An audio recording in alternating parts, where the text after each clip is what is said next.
وعلى آل محمد كما صليت على إبراهيم وعلى آل إبراهيم إنك حميد مجيد اللهم بارك على محمد وعلى آل محمد كما باركت على إبراهيم وعلى آل إبراهيم إنك حميد مجيد সকল প্রশংসার মালিককে, সকল ক্ষমতার উৎসকে। কেউ যেটা পারে না পারে কে, কেউ যেটা দেখে না দেখে কে, কেউ যেটা দেয় না দেয় কে? সে আল্লাহ রাব্বুল ইজ্জত ওয়াল জালালের দরবারে আমরা শুকর গুজার হচ্ছি। আমরা সবাই আওয়াজ করে পড়ে নিচ্ছি কালিমাতুশ শুকর, আলহামদুলিল্লাহ। গলা ছেড়ে দিয়ে আওয়াজ করে, প্রিয় লালমনিরহাটের ভাইয়ের আওয়াজ করে সবাই পড়ুন, রব্বানা লাকাল হামদ হামদান কাসীরান তাইয়িবান মুবারাকান ফীহি ইয়া রাব্বি লাকাল হামদু কামা ইয়ানবাগি লিজালালি ওয়াজহিকা ওয়া আযীমি সুলতানিকা লাকাল হামদু বিল ঈমান লাকাল হামদু বিল ইসলাম লাকাল হামদু বিল কুরআন। আমরা আল্লাহ রাব্বুল ইজ্জত ওয়াল জালালের দরবারে শুকরিয়া জ্ঞাপনের পাশাপাশি আজকের এই প্রোগ্রামের ইন্তেজামিয়া কমিটি, ইসলামিক সোসাইটি লালমনিরহাটকে অন্তরের অন্তঃস্থল থেকে ধন্যবাদ জানাতে চাই, শুভেচ্ছা জানাতে চাই। যারা দীর্ঘদিন টানা পরিশ্রম শেষে আজকে লালমনিরহাট জেলায়, যেটা আমার বেসিকলি রংপুর বিভাগের প্রোগ্রাম ছিল, এই ঐতিহাসিক প্রোগ্রামের আয়োজন তারা করেছে, আলহামদুলিল্লাহ। আজকের প্রোগ্রামে সম্মানিত সভাপতি, প্রধান অতিথি, বিশেষ অতিথি, মঞ্চে উপবিষ্ট আপনাদের অত্র এলাকার মা ও মাটির সন্তানেরা, নেতৃবৃন্দ, কমিউনিটি লিডার্স, লালমনিরহাট জেলার সম্মানিত ব্যবসায়ী ভাইয়েরা, চাকরিজীবী ভাইয়েরা, ছাত্র ভাইয়েরা, ভলান্টিয়ার্স ভাইয়েরা এবং লালমনিরহাট জেলা স্টেডিয়ামে অবস্থানরত আমার মা এবং বোনেরা, আমি আপনাদের সবাইকে অন্তরের অন্তঃস্থল থেকে শুভেচ্ছা জানাতে চাই, ধন্যবাদ জানাতে চাই যে আপনারা এত চমৎকার একটি প্রোগ্রামের আয়োজন করেছেন। প্রিয় ভাইয়েরা, আপনারা জানেন যে আমি প্রতি বিভাগে একবার করে সফর করছি। তো সেই সুবাদে রংপুর বিভাগের প্রোগ্রামটা আমি লালমনিরহাটে দিয়েছি এবং আমি আশ্বস্ত হয়েছিলাম যে লালমনিরহাটের প্রোগ্রাম খুবই গোছালো হবে, সুষ্ঠু হবে, শান্ত হবে। সেটার নমুনা আলামত আমি দেখতে পাচ্ছি, আলহামদুলিল্লাহ। সবাই খুবই সুশৃঙ্খল, লক্ষ লক্ষ তাওহীদি জনতা, পেছনে অনেকে জায়গা পায় নাই কিন্তু কোনো আওয়াজ নাই, সবাই দাঁড়িয়ে আছে। এলইডি স্ক্রিন আছে, আপনারা স্ক্রিনে দেখতে পাচ্ছেন, আলহামদুলিল্লাহ। আমি সবাইকে দেখতে পাচ্ছি, মাশাআল্লাহ মাশাআল্লাহ। শান্ত হয়ে আপনারা বসুন, অল্প কিছু সময় কথা বলার সুযোগ আমি পাবো। যেহেতু আমি হেলিকপ্টারে করে এসেছি, হেলিকপ্টারগুলোর আবার একটা পলিসি আছে, সানসেটের আগে, সূর্য ডোবার আগে তাদেরকে এয়ারপোর্টে আবার ল্যান্ড করতে হয়। তো এখানে 3:30টার মধ্যে আমাকে উঠে যেতে হবে। আমি যদি বারবার আপনাদেরকে থামাতে থাকি, শান্ত হতে বলি এবং এগুলোতেই যদি আমরা সময় নষ্ট করে ফেলি, তাহলে এই যে বিশাল মহাসমাবেশ, বিশাল আয়োজন, যেখানে 2-4টা আমি বার্তা দিতে চাই, এগুলো ব্যাহত হবে। লালমনিরহাটের ছেলেরা খুব ভদ্র, শান্তশিষ্ট। আসার পর থেকে আমাকে রিসিভ করা থেকে শুরু করে, স্টেজে আনা থেকে শুরু করে, এবং আলহামদুলিল্লাহ তরুণ জেনজি শ্রোতাদেরকে আমি দেখতে পাচ্ছি, তারা খুবই কোঅপারেটিভ। সহযোগিতা করার, কোঅপারেট করার, অ্যাসিস্ট করার মানসিকতা আমার ভাইদের আছে, আলহামদুলিল্লাহ আলহামদুলিল্লাহ। আমি চাইব আমরা একটু নীরব, নিস্তব্ধ পরিবেশ তৈরি করার একটু চেষ্টা করব। প্রচন্ড রোদ, আপনাদের যেমন কষ্ট হচ্ছে আমারও কষ্ট হচ্ছে। ওনারা বলেছিল স্টেজকে সরাবে, উপরে পর্দা দিবে। আমি বললাম দরকার নাই, যেই পরিস্থিতিতে আছি আমরা বসি, শান্ত হইতে হবে। এখানে আমি শান্ত হইতে বলবো, ভলান্টিয়ার্সরা মাইক নিয়ে শান্ত হইতে বলবে, আমাদের সম্মানিত উপস্থাপক উনি শান্ত হইতে বলবে। এগুলোর অপেক্ষায় না থেকে নিজ দায়িত্বে নিজ দায়িত্বে আমরা সবাই শান্ত থাকি, যাতে লালমনিরহাটের এই প্রোগ্রাম একটা ইতিহাস হয়ে থাকে বাংলাদেশে, ঠিক কিনা বলেন?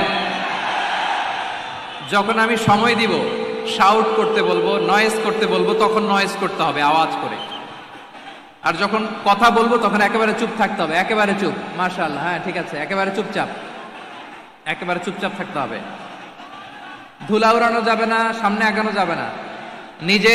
নিজের সুবিধা নিরাপত্তা বুঝতে হবে। এটা কোনো রাজনৈতিক সমাবেশ না, এখানে লাফালাফি, চিৎকার চেঁচামেচি, হাত দেখানোর দরকার নাই। হাত দেখানোর পর্ব শেষ। এখানেও ঠান্ডা হয়ে গেছে, মাশাআল্লাহ। হ্যাঁ মাশাআল্লাহ, আমাদের ভলান্টিয়ার্স ভাইরা, আমাদের স্বেচ্ছাসেবক ভাইরা, আইন শৃঙ্খলা রক্ষাকারী ভাইরা অনেক চেষ্টা করতেছে, মাশাআল্লাহ, very good. I am very happy to C this scenario, মাশাআল্লাহ, আলহামদুলিল্লাহ। আমি একটু দেখতে চাই যে রংপুর বিভাগের কে কোন জেলা থেকে আপনারা এসেছেন।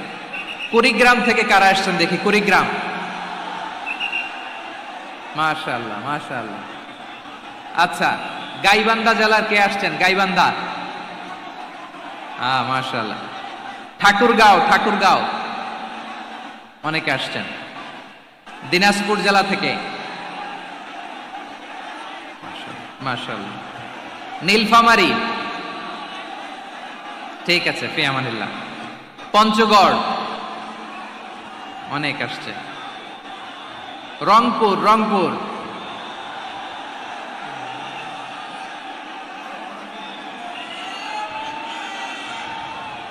মাশাআল্লাহ মাশাআল্লাহ, ঠিক আছে। লালমনিরহাটের কারা দেখি, লালমনিরহাট,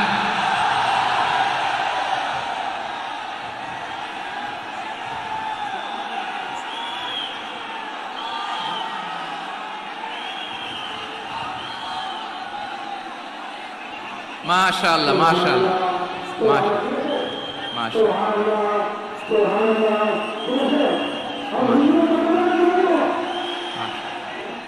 ঠিক আছে ঠিক আছে। আচ্ছা, এই রংপুর বিভাগের বাইরে থেকে অন্য জেলার কারা কারা আসছেন দেখি, তাও আছে অনেকে, মাশাআল্লাহ, ঠিক আছে ঠিক আছে। আজকের প্রোগ্রামে উপস্থিত আছেন প্রধান অতিথি হিসেবে অধ্যক্ষ আসাদুল হাবিব দুলু ভাই, সাংগঠনিক সম্পাদক বিএনপি জাতীয় নির্বাহী কমিটি সভাপতি জেলা বিএনপি লালমনিরহাট। বিশেষ অতিথি হিসেবে আমাদের অনেক ভাইরা এসছেন, সবাইকে শুকরিয়া জানাই। সভাপতিত্ব করছেন জনাব আব্দুল হাকিম। আইন শৃঙ্খলা বাহিনী, প্রশাসন, ভলান্টিয়ার্স, শুনেছি আমি প্রায় ৫,০০০ ভলান্টিয়ার্স আপনারা নিয়োগ দিয়েছেন, আলহামদুলিল্লাহ আলহামদুলিল্লাহ। অনেক গোছালো প্রোগ্রাম। আমার প্রাণ ঢালা ভালোবাসা জানবেন, আমার হৃদয়ের গহীন থেকে ভালোবাসা নিবেন, শুভেচ্ছা জানবেন সবাই, ঠিক আছে ঠিক আছে। প্রিয় ভাইরা, আমরা আর কাল বিলম্ব না করে মূল আলোচনায় চলে যেতে চাই। আজকে যে টপিকের উপর আমি কথা বলবো, টপিকটা হচ্ছে peaceful coexistence and communal harmony, শান্তিপূর্ণ সহাবস্থান এবং সাম্প্রদায়িক সম্প্রীতি। আমাদের বাংলাদেশে সাম্প্রদায়িক সম্প্রীতি আছে না নাই? আবহমান কাল থেকে আমরা মুসলিম, হিন্দু, বৌদ্ধ, খ্রিস্টান, পাহাড়ি, নৃগোষ্ঠী মিলেমিশে একাকার, আমরা সবাই মিলে বাংলাদেশ। আওয়াজ করে বলেন ঠিক কিনা? আমাদের পারস্পরিক সম্প্রীতি, ভালোবাসা, সৌহার্দ্যপূর্ণ আচরণ, বোঝাপড়া, এটা বেশ মজবুত, বেশ মজবুত। তবে মাঝে মাঝে আমাদের এই সম্প্রীতির ভেতরে অনেকে ফাটল ধরাতে চায়। আমরা যে সুখে আছি, শান্তিতে আছি, এটা অনেকের ভালো লাগে না, ঠিক কিনা বলেন? আমাদের মধ্যে সাম্প্রদায়িক সম্প্রীতি, সৌহার্দ্যপূর্ণ আচরণ, ভালোবাসা, এটা আবহমান কাল ধরে আছে। তার প্রমাণ, আমরা তাফসিরুল মাহফিলের আয়োজন করলে আমাদের হিন্দু ভাইরা ডিস্টার্ব করে না, ঠিক কিনা? এবং আমি যদি বলি হাত তোলেন, হিন্দু ধর্মের কারা কারা এসেছেন, কত শত কত হাজার যে হাত উঠবে, আপনি অবাক হয়ে যাবেন। আমি চাচ্ছি না হাত উঠাতে। খুলনাতে সর্বশেষ যে আমি প্রোগ্রাম করে গেলাম, সেখানে কয়েকশো হিন্দু ভাই আসছে আমাদের আলোচনা শুনতে, আলহামদুলিল্লাহ। অনেক বৌদ্ধরা আসে, অনেক খ্রিস্টানরা আসে। এবার সফরেও অনেক হিন্দু ভাইরা আমার সাথে দেখা করেছে, তারা বলেছে হুজুর আমরা আপনার আলোচনা শুনি, আলহামদুলিল্লাহ বলেন। So it's our responsibility to present our religion to our non-Muslim brothers and sisters. আমাদের অমুসলিম ভাই বোনদের কাছে ইসলামের সৌন্দর্য তুলে ধরা এটা আমাদের দায়িত্ব। We all are the ambassador of Islam. আমরা প্রত্যেকে দায়িত্বশীল, আমরা প্রত্যেকে এক একজন ইসলামের অ্যাম্বাসেডর। আলহামদুলিল্লাহ বলেন। এজন্য এমন ভাবে দ্য বিউটি অফ ইসলাম, ইসলামের সৌন্দর্য আমাদেরকে ফুটিয়ে তুলতে হবে যাতে করে নন মুসলিমরা শাহাদা পড়ে, কালিমা পড়ে মুসলমান হয়ে যায়। অনেক নন মুসলিম ভাই বোন আমাদের হাতে শাহাদা পড়ে, কালিমা পড়ে মুসলমান হয়েছে অনেক। সো আমরা যেন ইসলামের বিউটিটাকে তুলে ধরতে পারি এবং এই যে সম্প্রীতি, এটাকে যেন আমরা অটুট রাখতে পারি। আদতে আদতে বাংলাদেশের ইতিহাস বলে আমাদের দেশে কোনো দাঙ্গা নাই, আছে? লালমনিরহাটের ভাইয়ের আওয়াজ করে বলেন, আমাদের দেশে হিন্দু মুসলিম দাঙ্গা আছে? আমরা ভাই ভাই, আওয়াজ করে বলুন তো আমরা কি ভাই ভাই। কিন্তু কিছু দুষ্ট লোক আছে, তারা আমাদের সম্পর্কের মধ্যে ফাটল ধরাতে চায়, ঠিক কিনা বলেন? মাঝে মাঝে ঝগড়া লাগাতে চায়। দেখবেন পত্রপত্রিকায় দেখা যায় বিভিন্ন ধর্মীয় উপাসনালয়গুলোতে হামলা চালানো হয়। এগুলো রাজনৈতিক উদ্দেশ্য প্রণোদিত, এগুলোর সাথে ইসলামের কোনো সম্পর্ক নাই। এজন্য এই দুর্বৃত্তদের ব্যাপারে আমাদের সাবধান থাকতে হবে। আমরা সবসময় যেমনি ঐক্যবদ্ধ, ইউনাইটেড, আমরা যদি এরকম ইউনাইটেড থাকি, এই সমস্ত দুর্বৃত্তদের কালো হাত ভেঙে দিতে আমাদের 1 ঘন্টাও লাগবে না। চিল্লায় বলো ঠিক কিনা? আমরা সংঘবদ্ধ থাকবো। এই যে আমাদের পিসফুল কোএক্সিস্টেন্স, শান্তিপূর্ণ সহাবস্থান। হিন্দুরা পূজা করে, যেদিন হিন্দুদের পূজা অনুষ্ঠান আমরা ওই দিন তাফসির মাহফিল করি না, ঠিক কিনা বলেন? যেদিন আমাদের তাফসিরুল কোরআনের প্রোগ্রাম, ওই দিন আমাদের হিন্দু ভাইরা ডিস্টার্ব করে না। সুবহানাল্লাহ। হিন্দুদের পূজা অনুষ্ঠানে মাদ্রাসার ছাত্র যে পাহারা দেয়, গোটা বিশ্বে এরকম দৃষ্টান্ত নজির বিরল, ঠিক কিনা বলেন? আইন শৃঙ্খলা বাহিনীর পাশাপাশি মাদ্রাসার ছাত্ররা যে সেখানে পাহারা দেয়, গোটা পৃথিবীতে এই দৃষ্টান্ত আপনি পাবেন না। মাদ্রাসার ছাত্ররা, তারা তো কোরআনের ধারক, তারা হাদিসের ধারক, তারা কেন মন্দির পাহারা দিবে? এই সম্প্রীতিকে ধরে রাখার জন্য, এই সৌহার্দ্যকে ধরে রাখার জন্য, আমাদের পারস্পরিক ভালোবাসাকে অটুট রাখার জন্য। আওয়াজ করে বলতে হবে ঠিক কিনা? এখন বলেন, আমাদের এই ভালোবাসা অটুট থাক আমরা চাই কি চাই না?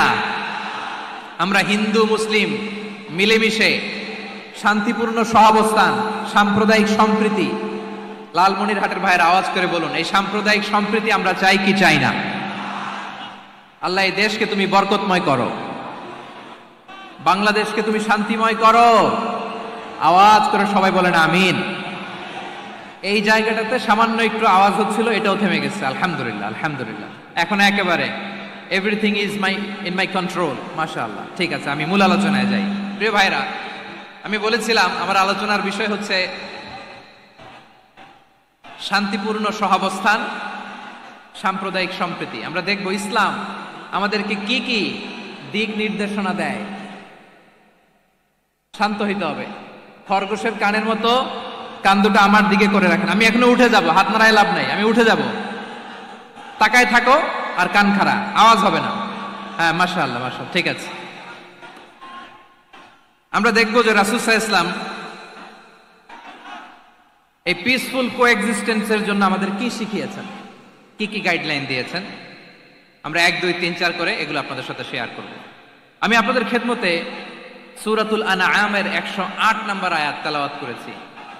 এখানে আল্লাহ রাব্বুল ইজ্জা ওয়াল জালাল তিনি ইরশাদ করছেন, ওয়ালা তাসুব্বুল্লাযীনা ইয়াদউনা মিন দুনিল্লাহি ফায়াসুব্বুল্লাহা আদওয়ান বিগাইরি ইলম কাযালিকা যায়্যান্না লিকুল্লি উম্মাতিন আমালাহুম থুম্মা ইলা রাব্বিহিম মারজিউহুম ফায়ুনাব্বিউহুম বিমা কানু ইয়ামালুন।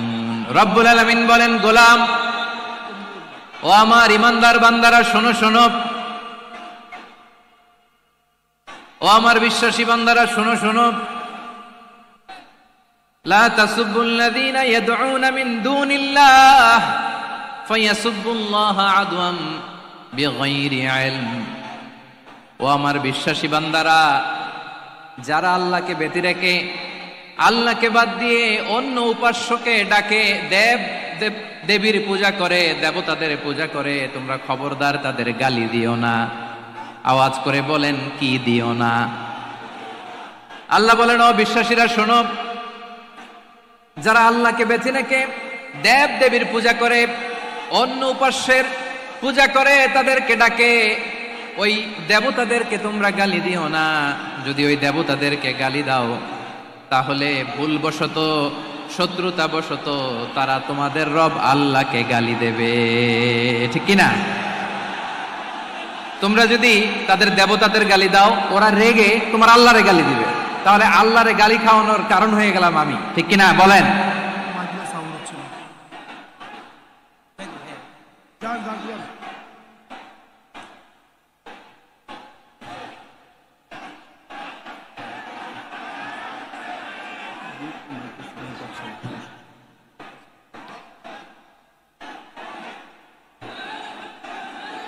সম্মানিত ভাইয়েরা, এত বিশাল প্রোগ্রাম, মাইকের একটা সেটআপ থাকে, তারগুলো অনেক সময় নড়ে যায়, ধাক্কা ধাক্কিতে ডিসপ্লেস হয়, একটু ঝামেলা হবে।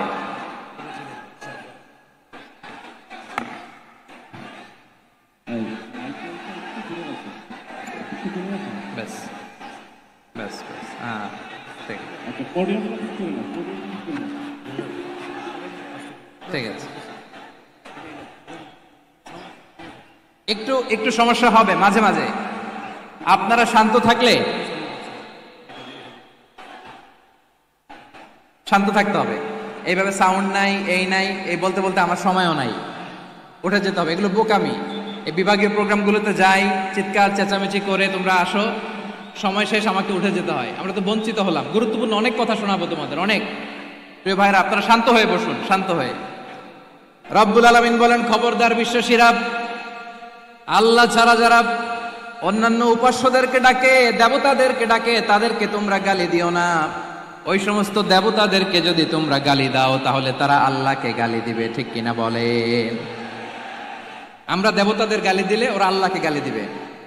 রব্বুল আলামিন বলেন, খবরদার দেবতাদেরকে গালি দিও না, তাহলে ওরা তোমার রব আল্লাহরে গালি দেবে। প্রতিটি জাতির জন্য তাদের কাজকে আমি আল্লাহ সুশোভিত করে রেখেছি, তারা সবাই একদিন আমার কাছেই ফিরে আসবে, এরপর আমি রব্বুল আলামিন তাদের আমলনামা তাদেরকে জানিয়ে দেব। সুবহানাল্লাহ পড়ে।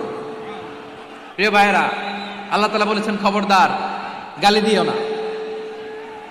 আদেশটা কার? আওয়াজ করে বলেন তো। হিন্দুদের দেবতা দেবদেবীদেরকে গালি দেওয়া যাবে না, আওয়াজ করে বলুন প্রিয় ভাইরা, এই আদেশটা কার? এই আপনাদের গলার আওয়াজ। অন্য ধর্মের দেবতাদেরকে যে গালি দেওয়া যাবে না, এই আদেশটা কার? আরো জোরে বলুন, কার? গালি দিবেন কোন দেবতাকে? দিবেন? যদি দেন তাহলে ওরা আল্লাহরে গালি দিবে, তাহলে আল্লাহরে গালি খাওয়াইলো কে? আপনি, ঠিক কিনা বলেন? আমি আল্লাহকে গালি খাওয়ানোর কারণ হলাম, কারণ আমি যদি গালি না দিতাম ওরা আমার রবকে গালি দিত না। আওয়াজ করে বলেন ঠিক কিনা? তাহলে প্রিয় ভাইয়েরা, ইসলাম আমাদেরকে শিখায়, সূরাতুল আনআমের 108 নম্বর আয়াত থেকে আমরা বুঝলাম, কোন ধর্মকে ছোট করা যাবে না।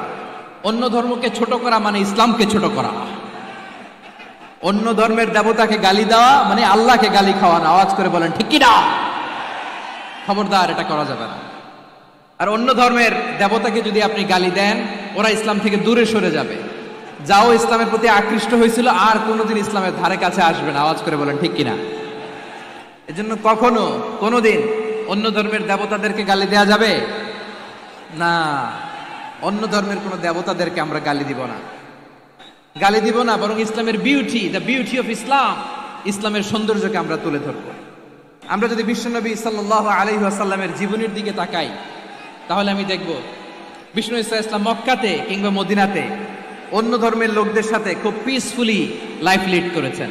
হোক মুশরিক, হোক খ্রিস্টান, হোক ইহুদি, বিশ্বনবী সবার সাথে মিলেমিশে ছিলেন। আলহামদুলিল্লাহ বলেন। ইসলাম হচ্ছে পিসফুল রিলিজিয়ন। অন্য ধর্মের প্রতি সহনশীলতার সবক ইসলাম আমাদেরকে দেয়। কিন্তু প্রতিটি মুসলিমের এটা মনে রাখতে হবে, আল্লাহর কাছে পছন্দনীয় গ্রহণযোগ্য ধর্ম, জীবনাদর্শ একটি, সেটা হচ্ছে ইসলাম। আওয়াজ করে বলেন সেটা কি? লালমনিরহাটের ভাইয়েরা আওয়াজ করে বলুন, আল্লাহর কাছে মনোনীত ধর্ম একটি, সেটা কি? এজন্য রব্বুল আলামিন বলেন, ইন্নাদ-দীনা ইনদাল্লাহিল ইসলাম, আল্লাহর কাছে মনোনীত গ্রহণযোগ্য অ্যাকসেপ্টেড ধর্ম মতাদর্শ একটা, সেটা হলো ইসলাম। ইসলাম ছাড়া অন্য কোন ধর্ম যদি কেউ তালাশ করে, তার ওই ধর্ম আল্লাহ গ্রহণ করবে না। ওমাইয়াবতাগি গায়রাল ইসলামি দীনান ফালাই ইউকবালা মিন ওয়া হুয়া ফিল আখিরাতি মিনাল খাসিরিন।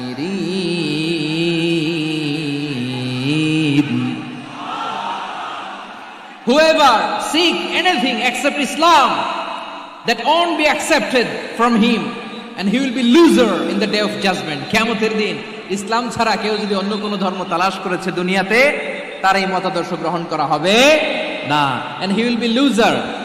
সে হবে লুজার, ক্ষতিগ্রস্ত, হাই হাই কোম্পানির ম্যানেজার। ওর আমও শেষ, সালাও শেষ। আওয়াজ করে বলেন ঠিক কি না? এজন্য ইসলাম পেয়ে আমরা খুশি না বেজার? প্রত্যেক নামাজ শেষে আমরা আল্লাহরে বলি, আল্লাহ রাদিতু বিল্লাহি রাব্বা ওয়া বিল ইসলামি দীনা ওয়া বি মুহাম্মাদিন নাবিয়ান ওয়া রাসূলা। ও আল্লাহ, তোমারে রব হিসেবে পেয়ে আমরা খুশি। ও আল্লাহ, ইসলামকে ধর্ম হিসেবে পেয়ে আমরা খুশি। বিশ্বনবীকে আমাদের রাসূল পেয়ে আমরা খুশি। ঠিক কিনা বলেন? ইসলাম ছাড়া অন্য কোনো ধর্ম আমরা গ্রহণ করব না। ঠিক কিনা বলেন? আল্লাহর কাছে অ্যাকসেপ্টেড রিলিজিয়ন একটা, সেটা ইসলাম। তো বিশ্বনবী সাল্লাল্লাহু আলাইহি ওয়াসাল্লাম মক্কাতে কিংবা মদিনাতে খুব পিসফুলি এক্সিস্ট করেছেন, যে কোনো ধর্মের সাথে মিলেমিশে চলেছেন। তার প্রমাণ আমরা যদি রাসূল সাল্লাল্লাহু আলাইহি ওয়াসাল্লামের বায়োগ্রাফির দিকে তাকাই, তাহলে দেখব তিনি মুশরিকদের সাথে পিস ট্রিটি করেছেন, শান্তি চুক্তি, পিস ট্রিটি, পিস এগ্রিমেন্ট। আপনারা হুদাইবিয়ার সন্ধির নাম শুনেছেন? আমার লালমনিরহাটের কলিজার টুকরা ভাইয়েরা, হুদাইবিয়ার সন্ধির নাম আপনারা শোনেন নাই? ষষ্ঠ হিজরিতে বিষ্ণু ঈসা ইসলাম মুশরিকদের সাথে এই ট্রিটি করেছেন, চুক্তি। কাদের সাথে? মুশরিকদের সাথে। আমরা তো মুসলমান বসতে পারি না। আমরা দুই মুসলিম ভাই একসাথে বসে চা খেতে পারি না, গল্প করতে পারি না। বিষ্ণু ঈসা ইসলাম মুশরিকদের সাথে ট্রিটি করেছেন, হুদাইবিয়ার সন্ধি। এই সন্ধির আগে মক্কা থেকে কেউ মদিনায় যেতে পারে না, মদিনা থেকে কেউ মক্কায় যেতে পারে না। কিন্তু এই সন্ধির পরে ট্রাফিক স্বাভাবিক হয়ে গেল। মক্কার লোকেরা মদিনায় আসতে পারে, মদিনার লোকেরা মক্কায় আসতে পারে। এটাকে বলে সুলহ হুদাইবিয়া, the peace agreement of Hudaybiyyah, শান্তি চুক্তি। আমরা পৃথিবীতে এখন অনেক শান্তি চুক্তির নাম শুনি, এগুলো সব the piece treaty of Hudaibiya থেকে কপি করা। আল্লাহু আকবার। তাহলে বিশ্বনবী সাল্লাল্লাহু আলাইহি সাল্লাম তিনি যে শান্তিপূর্ণ সহাবস্থানে বিশ্বাসী ছিলেন, মুসলমানেরা যে অন্য ধর্মের প্রতি সহনশীল, তার প্রমাণ হচ্ছে এই পিস ট্রিটি। শুধু তাই নয়, মাইকের সাউন্ডটা একটু বাড়াই দিতে হবে, খুব দুর্বল, একটু মজবুত করতে হবে, আর একটু ক্লিন করতে হবে, আর সবগুলা জায়গায় সাউন্ড যাচ্ছে কিনা একটু ক্রস চেক করতে হবে। হ্যাঁ, পাবেন দিচ্ছে mic operator, he is trying his level best, দিচ্ছে। মাইক অপারেটর যিনি আছেন, প্রতিটি জায়গায় প্রতিটি সাউন্ড বক্সে যেন আওয়াজ পাওয়া যায়, একটু ক্রস চেক করেন, সাউন্ডটাকে একটু স্ট্রং করে দেন। হ্যাঁ, ঠিক আছে, মাশাআল্লাহ। এদিকে তাকান, এদিকে। মক্কার পার্ট গেল, পিস এগ্রিমেন্ট করলেন, শান্তি চুক্তি। বিষ্ণু ঈসা ইসলাম মদিনায় যে কি করলেন? মদিনায় যে বিষ্ণু ঈসা ইসলাম মদিনা চার্টার করলেন, মদিনা সনদ, সাহিফাতুল মদিনা, এটার বলে মদিনা চার্টার। এই যে ওয়েস্টে, ইউরোপে, আমেরিকাতে তারা অনেক চার্টার করে, সব চার্টার মদিনা চার্টার থেকে কপি করা। আওয়াজ করে পড়েন সুবহানাল্লাহ। বিষ্ণু ঈসা ইসলাম মদিনায় গেলেন, মদিনাতে মুসলিম, মুশরিক, ইয়াহুদি, এই তিন ধর্মের লোক মিলে, সব স্টেক হোল্ডার যারা আছে সবাইকে নিয়ে বিষ্ণু ঈসা ইসলাম মদিনা চার্টার করলেন, মদিনা সনদ। পড়েন সুবহানাল্লাহ। শুধু তাই নয়, মক্কাতে বিশ্বনবী পিস এগ্রিমেন্ট করলেন, শান্তি চুক্তি মুশরিকদের সাথে। মদিনাতে যে বিশ্বনবী মদিনা চার্টার করলেন, মদিনা সনদ করলেন ইহুদিদের সাথে। আবার মদিনাতে বিশ্বনবী ইহুদিদের সাথে পিস ডায়ালগ করলেন। ইন্টারফেথ ডায়ালগ করলেন, আন্তধর্মীয় সংলাপ করলেন, যেই সংলাপের মূল ভিত্তি ছিল তাওহীদ। মূল ভিত্তি ছিল কি? তাওহীদ। বিশ্বনবী ইহুদিদেরকে ডাকলেন, আহ্বান করলেন, কুল ইয়া আহলাল কিতাবি তাআলাউ ইলা কালিমাতিন সাওয়াইন বাইনানা ওয়া বাইনাকুম আল্লা না'বুদা ইল্লাল্লাহ ولا نشرك به شيئا ولا يتخذ بعضنا بعضا أربابا من دون الله فإن تولوا فقولوا اشهدوا بأننا مسلمون سبحان الله পড়েন। বিশ্বনবী মদিনার ইহুদিদের ডেকে বললেন, ও ইহুদিরা শোনো শোনো, আসো এমন একটা আদর্শের প্রশ্নে আমরা একত্রিত হই, যে আদর্শের প্রচার তোমাদের নবীরাও করেছে, আমিও করি, যে আদর্শের কথা তোমাদের পবিত্র ধর্মগ্রন্থগুলোতে আছে, আমার কোরআনেও আছে, সেটা হলো তাওহীদ। আমরা এক আল্লাহ ছাড়া কারো ইবাদত করব না, আল্লাহর সাথে কাউরে শরীক করব না, আল্লাহ ছাড়া কাউরে রব মানব না। পড়েন সুবহানাল্লাহ। তাহলে আমার প্রিয় লালমনিরহাটের ভাইরা, মদিনাতে যেয়ে তিনি মদিনা চার্টার করলেন, মদিনা সনদ, পিস ডায়ালগ করলেন, শান্তির সংলাপ, ইন্টারফেথ ডায়ালগ করলেন, আন্তধর্মীয় সংলাপ, যার ভিত্তি ছিল তাওহীদ। সুবহানাল্লাহ পড়েন। তাহলে অন্য ধর্মের প্রতি সব সময় ইসলাম সহনশীল, টলারেন্স। যদি আপনি দেখতে চান ইসলামের নবী, বিশ্ব নবীর দিকে তাকান, ঠিক কিনা বলেন? আমরা তো সংখ্যালঘুদের রাইটস প্রোটেক্ট করার জন্য কত আইন বানাই, কত বৈঠক করি, কত সংবাদ সম্মেলন করি। বিষ্ণু সাল্লাল্লাহু আলাইহি ওয়াসাল্লাম সংখ্যালঘুদের রাইটসের ব্যাপারে, অধিকারের ব্যাপারে যে কথা বলেছেন, শুনলে আপনি অবাক হয়ে যাবেন। বিশ্বনবী বলেন, আলা মান যালামা মুআহাদান আও ইনতাকাসাহু আও কাল্লাফাহু ফাওকা তাআতিহি আও কাল্লাফাহু ফাওকা তাকাতিহি আও আখাযা মিনহু শাইআন বিগাইরি তিবি নাফসিন ওয়া আনা হাজিজুহু ইয়াউমাল কিয়ামা। খবরদার, জেনে রাখো, কেউ যদি কোনো সংখ্যালঘুর উপরে অত্যাচার করে, কোনো সংখ্যালঘুর প্রাপ্য থেকে যদি কেউ কাউকে ঠকায়, সংখ্যালঘুর উপর যদি কেউ কষ্ট দেয়, কোনো সংখ্যালঘুর সম্পদ যদি কেউ জোর করে কেড়ে নেয়, আমি কিয়ামতের দিন বিশ্বনবী ওই সংখ্যালঘুর পক্ষে আর ওই মুসলমানদের বিপক্ষে বাদী হয়ে দাঁড়াবো। সুবহানাল্লাহ বলতে পারলেন না? আল্লাহু আকবার। আপনি নামাজি, আপনি মুসল্লি, আপনি হাজী সাহেব, তাহাজ্জুদ পড়তে পড়তে কপালে দাগ ফেলে দিছেন, আপনার প্রতিবেশী হিন্দু, ভাবছেন আমার তো পাওয়ার আছে, ওর জমিটা দখল করি। বিশ্বনবী বলেন, কিয়ামতের দিন ওই হিন্দুর পক্ষে, তোর বিরুদ্ধে আমি বাদী হয়ে দাঁড়াবো। পৃথিবীর কোন ধর্মে এরকম স্টেটমেন্ট পাবেন? পাবেন? আপনি ভাবছেন আপনি নামাজ পড়লে হাজী সাহেব কপালে দাগ ফেলায় দিলে আপনি সালসালায় জান্নাতে চলে যাবেন না? খবরদার। বিশ্বনবী বলেন, কোন সংখ্যালঘুর উপর যদি কেউ আক্রমণ করে, তার প্রাপ্য তাকে না দিয়ে যদি তাকে ঠকায়, তার উপর জুলুম করে, তার সম্পদ যদি কেড়ে নেয়, আমি নবী, তুমি মুসলিম হইতে পারো, মুসল্লি হইতে পারো, তার পক্ষে, তোমার বিপক্ষে আল্লাহর দরবারে বাদী হয়ে দাঁড়াবো। আচ্ছা লালমনিরহাটের ভাইরা, কথা বুঝতে পারলে আওয়াজ করে উত্তর দেন। বিশ্বনবী যদি কারো বিপক্ষে দাঁড়ায় কিয়ামতের দিন, আই রিপিট, আমি আবারও বলছি, বিশ্বনবী যদি কিয়ামতের দিন কারো বিপক্ষে দাঁড়ায়, ও তো সালসালায়া জান্নাতি, তাই না? জান্নাতি না? যে নবীর সুপারিশ ছাড়া জান্নাতের গেটও দেখা যাবে না, ওই নবী যদি বলে তোর বিপক্ষে আমি বাদী হয়ে দাঁড়াবো, ওই জান্নাতে আর ঢোকার কোনো সুযোগ আমাদের থাকবে? এখানেই শেষ না আমার প্রিয় লালমনিরহাটের ভাইয়েরা, এখানেই শেষ নয়। বিশ্বনবী বলেন, মান কাতালা মুআহাদান, বুখারীর বর্ণনা, মান কাতালা মুআহাদান লাম ইয়ারাহ রাইহাতাল জান্নাহ।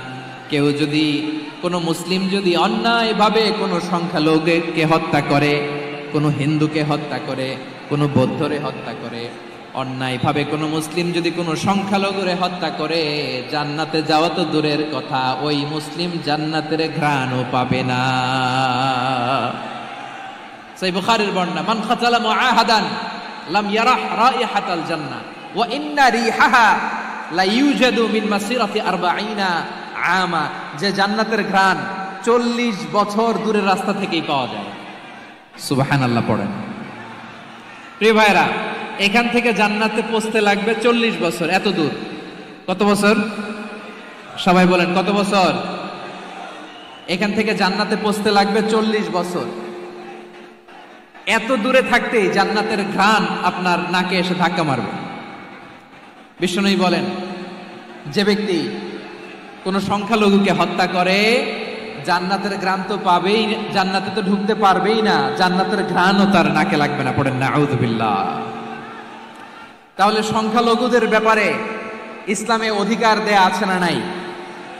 লালমনিরহাটের ভাইয়ের আওয়াজ করে বলেন, আমার সংখ্যালঘু হিন্দু ভাইদের রাইটস, অধিকার আমাদের ইসলামে প্রোটেক্টেড আছে না নাই? এখানেই শেষ না। বিষ্ণু ইসলাম আপনার অমুসলিম প্রতিবেশীর সাথে ভালো আচরণ করতে বলেছে। আমাদের হয় না এটা মুসলিম পাড়া ওটা বৌদ্ধ পাড়া, হয় না? অনেক সময় হয় না এটা আমাদের মুসলিম পাড়া ওইটা হিন্দু পাড়া, এরকম আছে না নাই? লালমনিরহাটে নাই না? আছে? হিন্দু যদি আপনার প্রতিবেশী হয় কি করবেন? ওরে কষ্ট দিবেন নাকি? কেন? ও তো হিন্দু, ও তো আমার আল্লাহরে ডাকে না, ওরে কষ্ট দিলে জায়েজ হবে না? খবরদার। বিষ্ণু ইসলাম বলেন, মান কানা ইউমিনু বিল্লাহ ওয়াল ইয়াউমিল আখির ফালিউকরিম জারাহ, যে আল্লাহ বিশ্বাস করে আর আখিরাতে বিশ্বাস করে সে যেন প্রতিবেশীর সাথে ভালো আচরণ করে। সুবহানাল্লাহ। কলিজা জুড়ায় যায় না আমার নবীর কথাগুলো শুনলে? যে আল্লাহ বিশ্বাস করে, যে আখিরাতে বিশ্বাস করে সে যেন প্রতিবেশীর সাথে ভালো আচরণ করে। এখানে বলছে মুসলিম প্রতিবেশী, বলছে নামাজি প্রতিবেশী, বলছে আল্লাহওয়ালা প্রতিবেশী, বলছে না। প্রতিবেশী আস্তিক হোক নাস্তিক হোক, প্রতিবেশী মুমিন হোক মুশরিক হোক, প্রতিবেশী হইলেই তার সাথে ভালো আচরণের দরকার আছে না নাই? আমার প্রিয় লালমনিরহাটের ভাইয়েরা, বিষ্ণু ইসলাম ওনার ইহুদি প্রতিবেশীদের দেখাশোনা করতেন। আওয়াজ না শোনা যাক, আমারও তো দেখা যায়, আমারও তো দেখা যায়। তাকায় থাকেন, তাকায় থাকলে সওয়াব হবে। কোরআনের কথা যেখান থেকে হয় এদিকে তাকায় থাকলেই বরকত। তাকায় থাকেন। জি জি, মাইক, আমি তার মাইক ঠিক করতে আসি না এদিকে, এই মাইক ঠিক করব ওই মাইক ঠিক করব, ওদিকে পাইলট বলবে হুজুর চলে আসেন। জি বসুন বসুন, মাশাআল্লাহ। হ্যাঁ খুব শান্ত, ঠিক আছে। পুলিশ ভাইরা না খেয়ে দিনরাত আপনারা যাতে সুশৃঙ্খল একটা প্রোগ্রাম উপহার পান এটাই চেষ্টা করতেছে, আপনাদেরকে কষ্ট দিতে আসে নাই, একটু একটু সহযোগিতা করেন। জি মাশাআল্লাহ, হ্যাঁ ঠিক আছে। আমার প্রিয় ভাইরা, প্রতিবেশী আস্তিক হোক নাস্তিক হোক, মুসলিম হোক হিন্দু হোক, তার সাথে ভালো আচরণ করতে হবে। বিষ্ণু ইসলাম ওনার ইহুদি প্রতিবেশীর বাসায় যেতেন। কোন প্রতিবেশী? ইহুদি। আওয়াজ করে বলেন কোন প্রতিবেশী? ইহুদি। এক ইহুদি কিশোর বিষ্ণু ইসলামের খেদমত করতে, ইহুদি ছেলে আমার নবীর খেদমত করতো, তারা ছিল নবীর প্রতিবেশী। তো অনেক দিন হয় ইহুদি ছেলেটা আসে না। বিষ্ণুনবী খোঁজ দিলেন, ঘটনা কি? একটা ইহুদি ছেলে না আমার খেদমতে আসতো, ছেলেটা কই? খোঁজ নিয়ে জানলেন ছেলেটা অসুস্থ। বিষ্ণু ইসলাম ওই ইহুদির বাড়িতে চলে গেলেন ওই ছেলেটাকে দেখা করার জন্য, ভিজিট করার জন্য। সুবহানাল্লাহ পড়বেন না? গেলেন, যে দেখে ইহুদি ছেলেটা মুমূর্ষ, যান যান যায় যায় ভাব, বিছানায় পড়ে আছে, তার বাবা দাঁড়ানো। বিশ্বনবী তার মাথার পাশে বসলেন, মাথায় হাত বুলিয়ে দিলেন, আর ছেলেটাকে বললেন আসলিম, হে ইহুদি ছেলে আসলিম, ইসলাম ধর্ম গ্রহণ করো। তো ছোট্ট ছেলে ভাবে আমরা ইহুদি, এখন ইসলাম ধর্ম গ্রহণ করলে আব্বা যদি বকা দেয়, ফানাযারা ইলা ওয়াজহি আবি, ছেলেটা তার বাবার চেহারার দিকে তাকালো, দেখি আব্বা কি কয়। আব্বা যদি বলে তাইলে ইসলাম ধর্ম গ্রহণ করব। ইহুদি ছেলেটা তার বাবার দিকে যখন তাকালো, ওর বাবা বলে আতি আবুল কাসিম, আবুল কাসিম যা বলে তাই করো। আবুল কাসিম হচ্ছে বিষ্ণু ইসলামের একটা কুনিয়াত, উপনাম। আমার রাসূলের বড় ছেলের নাম ছিল কাসেম। যেমন দেখবেন আমাদের এলাকায় কারো ছেলের বড় ছেলের নাম যদি হয় আব্দুল্লাহ, এরা আব্দুল্লাহর বাপ বলে ডাকে। কারো বড় মেয়ের নাম যদি হয় ফাতেমা, এরা কি ডাকে? ফাতেমার বাপ বলে না? তো বিষ্ণু ইসলামের বড় ছেলের নাম ছিল কাসেম। ইহুদি বাবা বলল আতি আবুল কাসেম, আবুল কাসেম যা বলে তাই শোনো, মানে মোহাম্মদ যা বলে তাই শোনো। এই কথা শুনে ছেলে সাহস পাইছে, ছেলে আবার পড়তে আরম্ভ করলো আশহাদু আল্লাহ ইলাহা ইল্লাল্লাহ ওয়া আশহাদু আন্না মুহাম্মাদার রাসূলুল্লাহ পড়েন আল্লাহু আকবার।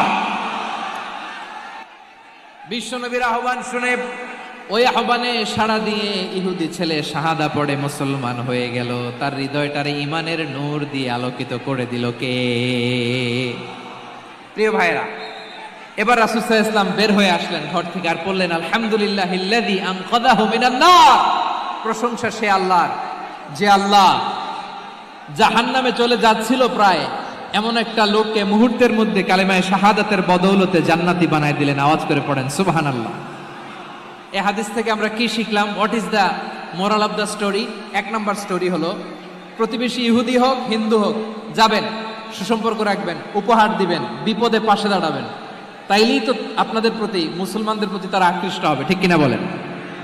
আপনি যদি হিন্দুদের সাথে বৌদ্ধদের সাথে নাই মিশেন, নাস্তিকের কাছে নাই যান, তো ইসলামের সৌন্দর্যটা ওরা বুঝবে কেমনে? আমার অনেক হিন্দু পরিচিত ভাই আছে, ওরা আমাদের ইফতারির প্রোগ্রামে এসে একসাথে ইফতারি করে। অনেক মদখোর আমার সাথে বসে একসাথে ডিনার করে, হাফ প্যান্ট পরা, গলায় স্বর্ণের চেইন, হাতে স্বর্ণের ব্রেসলেট, আইসা আমার সাথে ডিনার করছে, আছে এরকম। গাঁজাখোর, আমি বলে আসো, welcome welcome to my dinner, আসো বসো। বসলেই তো আমি ওর ডিএনএ, চিন্তার ডিএনএ চেঞ্জ করে দেওয়ার সুযোগ পাবো। চিল্লায় বলো ঠিক কি না? আসতে হবে আমার কাছে। Our door is open. The door of Islam is open 24/7. সব সময় আমাদের ইসলামের দরজা আমার অমুসলিম ভাইদের জন্য খোলা আছে না নাই? এই হাদিস থেকে দুইটা শিক্ষা। এক নম্বর শিক্ষা, প্রতিবেশী মুসলিম হোক অমুসলিম হোক, যান, অসুস্থ হইলে একটু আপেল নিয়ে যান, আঙ্গুর নিয়ে যান, কমলা নিয়ে যান, তাদের সাথে ভালো আচরণ করেন। ইসলামের বিউটি দেখে, সৌন্দর্য দেখে অবাক হবে, নসিব ভালো হলে কোনোদিন কালিমা পড়ে মুসলমান হয়ে যাবে, ঠিক কিনা বলেন? তাহলে অমুসলিমের সাথে ভালো সম্পর্ক। বিশ্বনবী ইহুদির বাড়িতে গেলেন, ইহুদির বাড়ি, আর আমার মুসলমান ভাই আমার কাফের বলে, এরকম আছে না নাই? মুসলিম মুসলিমরা দেখতে পারে না, সহ্য করতে পারে। বিশ্বনবী সাল্লাল্লাহু আলাইহি ওয়াসাল্লাম ইহুদির বাড়িতে গেলেন, এটা একটা শিক্ষা। আরেকটা শিক্ষা হলো, ভাইরা ধাক্কা মেরে এসে সামনে এসে কি লাভ? প্রোগ্রাম তো শেষ হচ্ছে, এখনই শেষ হচ্ছে। তো এই যে আমাদের বকশি ভাই ওয়াদা নিল, হাত তোলালো, মিম বলে এত কথা বলল, তো আমি জেলায় জেলায় যে খালি হাত নাড়াই তোমাদের জন্য নাকি? হ্যাঁ, হাত নাড়াই শুধু। এই ধাক্কাইতে ধাক্কাইতে এদিকে এসে হাত নাড়াইতেছে, হয়েছে তো, দেখলাম তো, ঠিক আছে, মাশাআল্লাহ, অনেক সুশৃঙ্খল, অন্যান্য যে কোনো জেলার জন্য সুশৃঙ্খল। আমার দিকে তাকাও, আমার দিকে তাকাও, ঠিক আছে। এই যে দাঁড়িয়ে আছে, একটা ছেলে নড়ে না, দেখছেন? মাশাআল্লাহ মাশাআল্লাহ মাশাআল্লাহ। হ্যাঁ, এইভাবেই। আর কয়েকটা মজাদার কথা আছে, শোনো। এই হাদিস থেকে আমাদের শিক্ষা হলো, আমার প্রতিবেশী যেই ধর্মের হোক আমি সম্পর্ক রাখবো। অসুস্থ হলে যাব, কি বলেন ভাইরা? যাবেন না? যাবেন না আপনারা? আচ্ছা, 2 নম্বর শিক্ষা হলো, বিষ্ণু ইসা ইসলামের খাদেম ছিল ইহুদি, এতদিন খেদমত করলো, একদিনও বিশ্বনবী ওরে কালিমার দাওয়াত দেয় নাই। কারণ কি? বিশ্বনবী একটা ভালো সময়ের অপেক্ষা করতেছিলেন, প্রপার টাইমিং। দাঈর কাজ হচ্ছে দাঈ ইলাল্লাহ, সে হচ্ছে সুযোগ সন্ধানী। দাঈ সুযোগ খোঁজে, কখন দাওয়া দিলে ব্যাটে বলে হবে, ঝুপ বুঝে কোপ মারে, ঠিক কিনা বলেন? বিষ্ণু ইসলাম ভালো সময়ের অপেক্ষা করতেছিলেন, দেখি ভালো সময় আসুক আসুক আসুক আসুক। আস্তে আস্তে এমন সময় আসছে, ছেলে এবার মুমূর্ষ। অসুস্থ ব্যক্তির হৃদয় অত্যন্ত নরম থাকে। হসপিটালে যখন কেউ যায় তার হৃদয়টা বড্ড নরম থাকে, মৃত্যুর ভয়ে তার অন্তরটা নরম থাকে, ঠিক কিনা বলেন?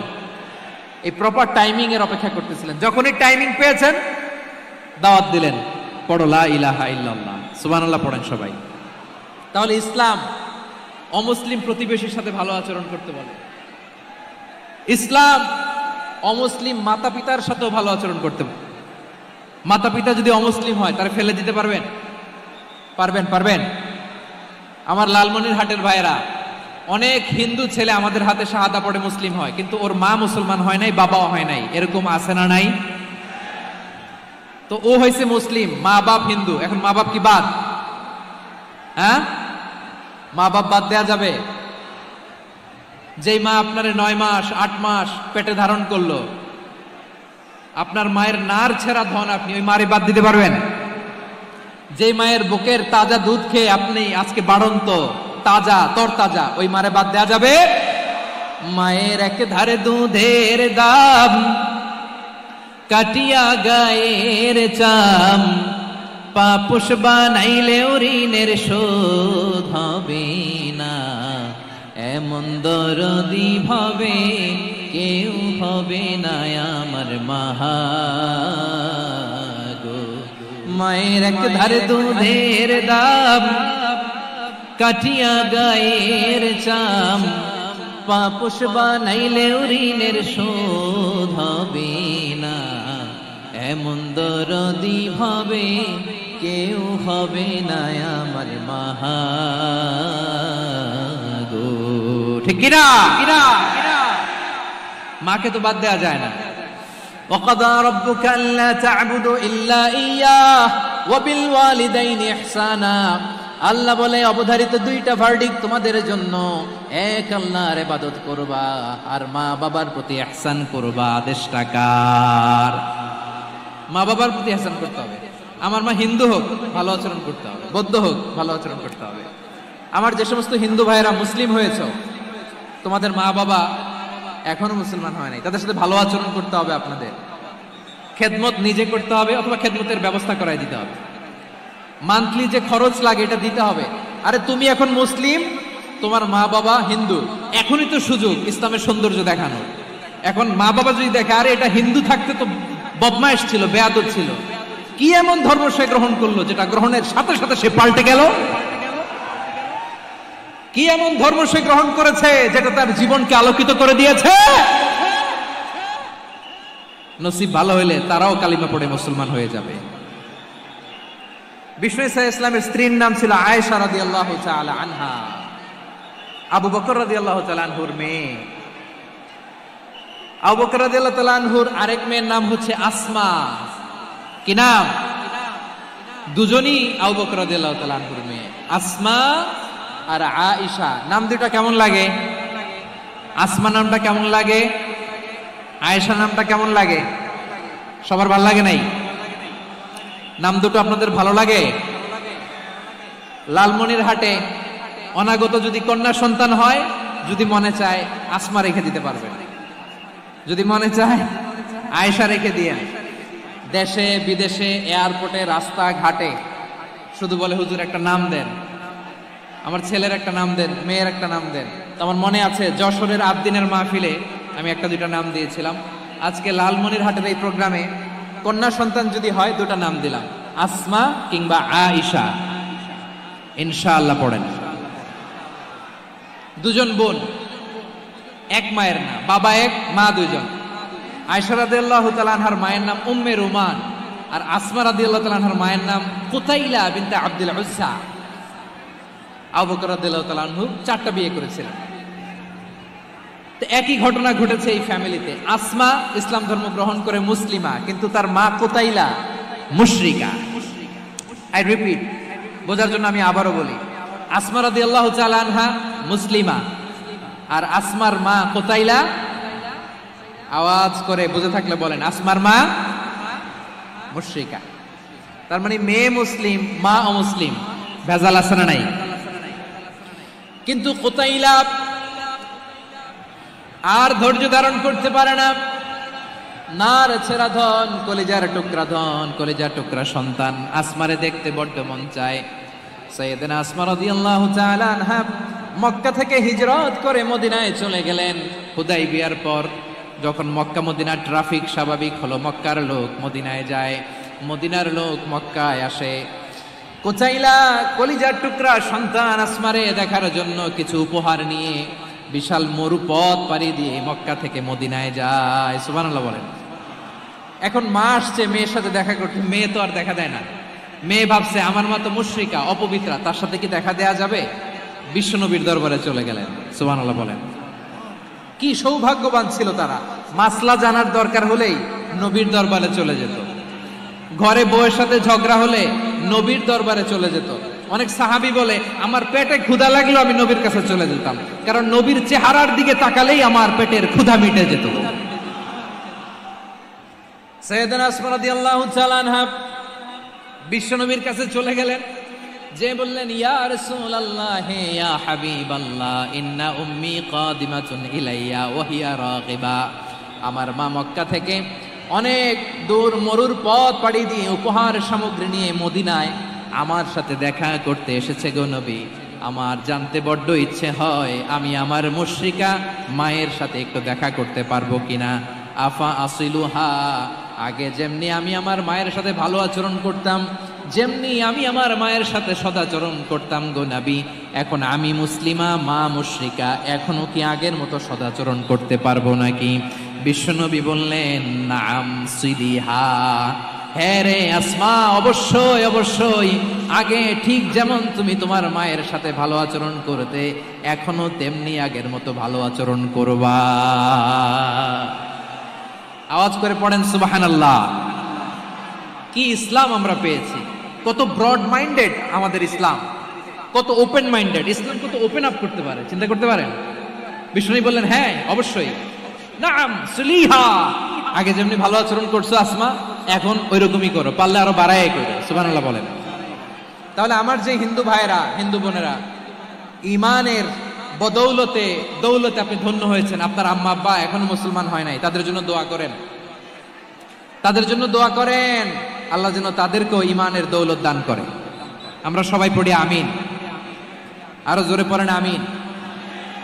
এখন বলেন ইসলাম কি ন্যারো মাইন্ডেড রিলিজিয়ান না ব্রড মাইন্ডেড? লালমনিরহাটের যুবক ভাইরা আওয়াজ করো, ইসলাম কি ন্যারো মাইন্ডেড না ব্রড মাইন্ডেড? কতটা ব্রড মাইন্ডেড দেখেন। বিশ্বনবী সাল্লাল্লাহু আলাইহি সাল্লাম অমুসলিমরা যদি নবীকে উপহার দিত, ওই উপহারও বিশ্বনবী গ্রহণ করতেন। সুবহানাল্লাহ পড়েন। আপনার অমুসলিম বন্ধু যদি উপহার দেয় সেটাও আপনি নিতে পারবেন, যেটা নেওয়া যায়। কিন্তু আপনার বন্ধু যদি আপনার মদের বোতল দেয়, নিতে পারবেন?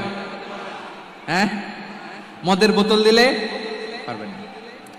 আপনার বন্ধু যদি আপনার পর্ক দেয়, পর্ক শূকরের গোশত মিশ্রিত কোনো খাবার, ওটা নিতে পারবেন না। হালাল যে কোনো জিনিস নিতে পারবেন। বিশ্বনবী সাল্লাল্লাহু আলাইহি ওয়াসাল্লাম অমুসলিমদের দেয়া হাদিয়া গ্রহণ করতেন। কেমন নবী ছিলেন, আমার নবীরে চিনে নেন, আমার নবীর অ্যাটিটিউড জেনে নেন। বিশ্বনবী সাল্লাল্লাহু আলাইহি ওয়াসাল্লাম যখন কোনো জনপদে যেতেন 3টা অপশন নিয়ে যেতেন।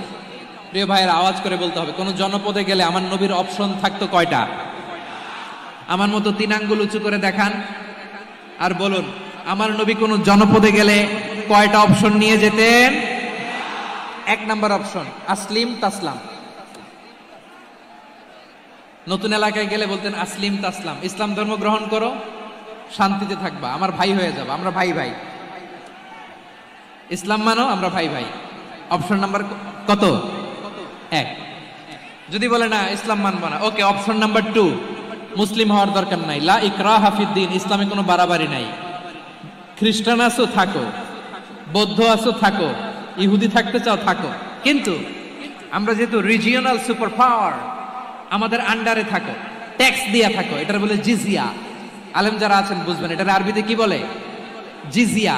You pay us the tax, we will give you the security. তোমরা ট্যাক্স দিবা, আমরা সিকিউরিটি দিব, আমাদের আওতায় থাকবা, কেউ তোমাদেরকে আক্রমণ করতে পারবে না, আমরা নিরাপত্তা দিব। সুবহানাল্লাহ বলেন। এটা অপশন নাম্বার কত? আচ্ছা বুঝে থাকলে বলেন 1 নাম্বার অপশন কি ছিল? ইসলাম। ইসলাম মানো, শান্তিতে থাকবা, ভাই ভাই, আমরা ভাই ভাই। অপশন নাম্বার 2, ট্যাক্স দাও, আমরা নিরাপত্তা দিব, মুসলিম হওয়া লাগবে না।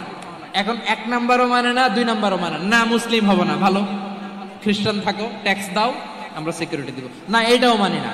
বিষ্ণু বলেন তাহলে তলোয়ার আমাদের আর তোমাদের মাঝে ফয়সালা করবে, মুসলিমও হবো না, ট্যাক্স দিবা, নিরাপত্তা দিব, আমরা সুপার পাওয়ার, আমাদের আন্ডারে থাকবে, এইটাও না। তাহলে তোমাদেরকে তো আমরা বিশ্বাস করতে পারি না, কখন না কখন বিশ্বাসঘাতকতা করো, কার সাথে মিলে হাত মিলাও। অধিকাংশ ক্ষেত্রেই বিশ্বনবীর সুন্দর আচরণ দেখে, আরে আমার নবীর যে নুরানি চেহারা, অনেকে তো কেবল সিরেফ চেহারাটা দেখেই কালিমা পড়ে মুসলমান হয়ে গিয়েছে। যারা মুসলিম হয় নাই তারা তাদের ইসলামেই বলবৎ ছিল, ট্যাক্স দিয়ে ইসলামের আন্ডারে ছিল। বিষ্ণু ইসলাম 7ম হিজরিতে যখন খায়বার বিজয়ের পরে ইসলাম রিজিওনাল সুপার পাওয়ার হিসেবে আত্মপ্রকাশ করলো, বিশ্বনবী চিঠি লিখলেন অন্যান্য সুপার পাওয়ারের কাছে, রাষ্ট্রীয় চিঠি লেখে এক রাষ্ট্রপ্রধান আরেক রাষ্ট্রপ্রধানের কাছে, ঠিক কিনা বলেন? জানেন না আপনারা? এই যে 24-এর ছাত্র নাগরিক অভ্যুত্থানে, এই অভ্যুত্থান যখন শুরু হয় আমি তখন সাউথ আফ্রিকাতে একটা স্ট্যাটাস দিয়েছিলাম, কোটা নয় গোটা দেশ সংস্কার করা লাগবে। শুধু বাংলাদেশ নয়, সারা বিশ্বের বাংলা ভাষাভাষী লোকেরা এই আন্দোলনের সাথে সমর্থন তারা করেছে, এটাকে সাপোর্ট করেছে, তারা সমর্থন দিয়েছে। আমাদের ইউনাইটেড আরব আমিরাতের বাংলাদেশি ভাইয়েরা তারা সেখানে রাস্তায় নেমে এসেছিল, জানেন? ওইখানে ডেমনস্ট্রেশন করা যায় না, সেখানকার সরকার তাদেরকে যাবজ্জীবন দিয়েছিল। তখন আমাদের এই যে প্রধান উপদেষ্টা ডক্টর মোহাম্মদ ইউনূস সরাসরি G2G বলে, এটারে G2G, government to government, G2G, উনি চিঠি লিখলেন যে তাদেরকে, ইউর হাইনেস, হে সম্মানিত আমির, আপনি আমার এই চিঠির কারণে আমার সম্মানে এই 53 জন বাংলাদেশিকে মাফ করে দেন। এই চিঠির বদৌলতে বেকসুর খালাস পেয়ে গিয়েছিল আমাদের ভাইরা, জানেন না এই ঘটনা আপনারা?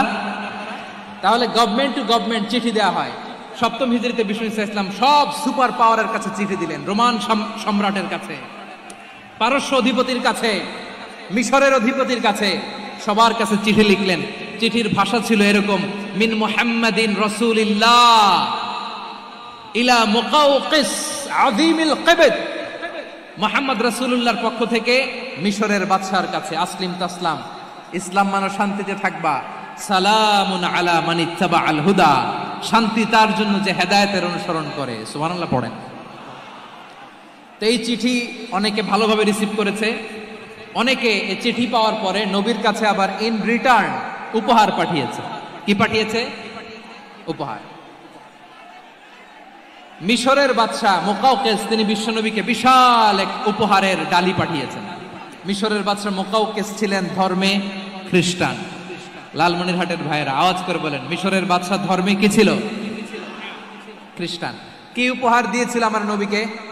শুনতে মনে চায়? আওয়াজ নাই লালমনিরহাটের গলায়, শুনতে মনে যায়?